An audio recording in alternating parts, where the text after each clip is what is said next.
Au Cameroun, 2 bombes artisanales explosent à Yaoundé. La police n'exclut pas la piste terroriste et accentue les fouilles et contrôles systématiques dans la capitale politique du pays. Les usagers sont soumis à de multiples checkings de la police. Les véhicules, en commun ou personnels, sacs à main, sacs de voyage ou tout autre colis susceptible de comporter des objets suspects, ces hommes en tenue y jettent un regard de jour comme de nuit. La mesure consiste à traquer tout usager qui tenterait de dissimuler dans des bagages tout objet dangereux pouvant mettre en péril la vie des citoyens dans la cité capitale. L'opération consiste en la mise en application d'une instruction du délégué général à la Sûreté nationale. L'objectif est de traquer les potentiels acteurs des actes de terrorisme et de préserver la cité capitale de toute forme d'insécurité. Selon certaines informations, des individus à pied ou en véhicule feront aussi l'objet de fouilles en vue de rechercher des armes à feu, des drogues et des engins explosifs.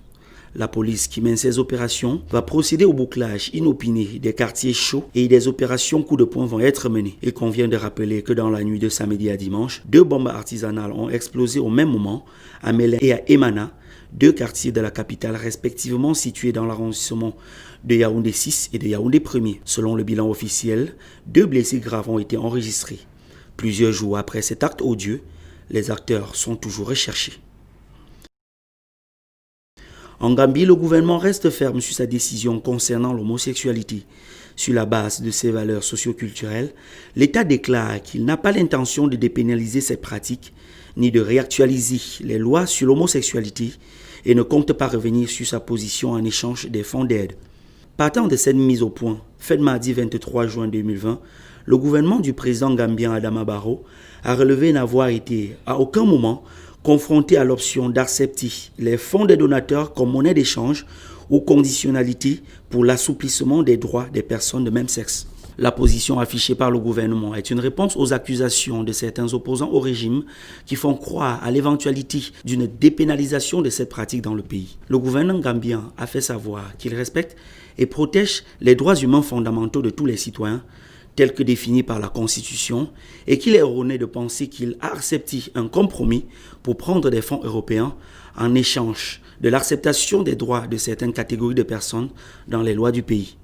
La Gambie s'est prononcée contre la dépénalisation de l'homosexualité 3 semaines après la publication du premier rapport de Human Rights Commission dans lequel il recommande le respect et la protection de la communauté homo du pays, conformément aux engagements internationaux signés par la Gambie.